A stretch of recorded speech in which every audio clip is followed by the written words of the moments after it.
Hello all, আজ আমরা পড়ব নার্সিং প্রোটোকল। আগের ভিডিওতে আমরা পড়েছি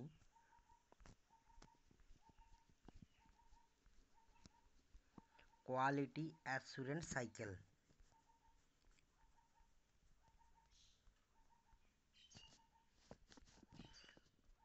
প্রথমে কি আছে? Introduction. A protocol is a standard set of rules that allow staff to communicated with each other. These rules include what type of data need to transmitted, what command need to send, and how data transfer are confirmed. এটা হচ্ছে একটা protocol যেখানে standard rules set করা হয়, যার মাধ্যমে staff নিজেদের মধ্যে কমিউনিকেট করতে পারে। এই রুলসের মধ্যে থাকে আমরা কোন ডাটাকে ট্রান্সফার করব এবং আমরা কেমনভাবে ওই ডাটাটাকে সেন্ড করব কোনো জুনিয়রকে, বা ওই ডাটাটা কোনো সিনিয়র আমাদেরকে কিভাবে সেন্ড করবে সেটা উল্লেখ থাকে, এবং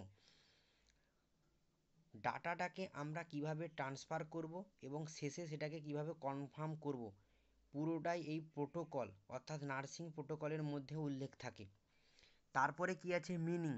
it is a basically A documents that is develop to guide decision making around specific issue. এটা হচ্ছে একটা স্পেসিফিকলি একটা ডকুমেন্ট যেখানে উল্লেখ থাকে কোনো স্পেসিফিক প্রবলেম হলে আমরা কিভাবে তার ওভারকাম করব। প্রথমে কি আছে? হাউ টু ডায়াগনোসিস, আমরা কিভাবে ডায়াগনোসিস করব। Treat and care for someone.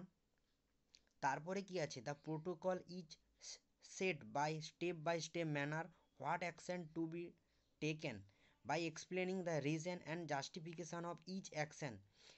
এখানে যে প্রোটোকলটা সেট করা হয় সেটা স্টেপ বাই স্টেপ ম্যানার অনুযায়ী করানো হয়।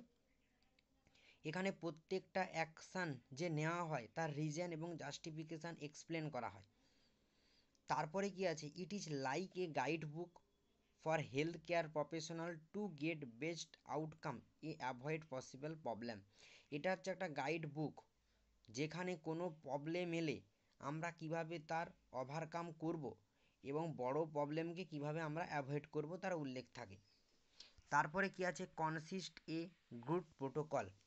একটা বেস্ট প্রোটোকল হওয়ার জন্য তার মধ্যে কোন কোন ভালো জিনিসগুলো থাকতে হবে যাতে আমরা বুঝতে পারি এটা হচ্ছে বেস্ট প্রোটোকল। তার মধ্যে প্রথমে কি আছে? Clear documents, lines of accountability, specific referral criteria, কোনো ঘটনা ঘটলে পরের স্টেপ আমরা কী নেব এখানে ভালোভাবে উল্লেখ থাকে। তারপরে কি? ক্ল্যারিটি, প্রত্যেকটা স্টেপ ক্লিয়ারভাবে লেখা থাকে এবং তার প্রবলেম তৈরি হলে তার যে আমরা অ্যাকশন নেব সেই অ্যাকশনটা নেওয়ার পরে তার প্রত্যেকটার জাস্টিফিকেশান এবং রিজন উল্লেখ থাকে।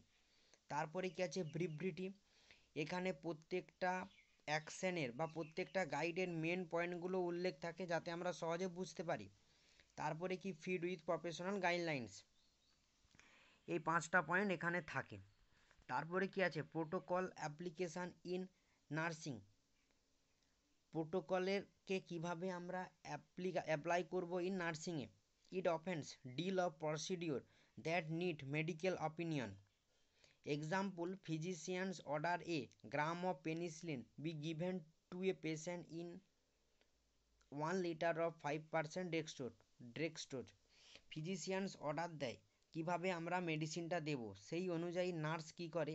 নার্স ডিসাইড করে আইভি সেটকে এবং সাইজ অ্যান্ড টাইপ সেট করে নিডিলের, এবং লোকেশানটা সেট করে ভেনের পেশেন্টকে দেওয়ার জন্য। আশা করি আজকের ভিডিওতে তোমরা নার্সিং প্রোটোকলটা বুঝতে পেরেছো। ওকে, থ্যাংক ইউ সো মাচ।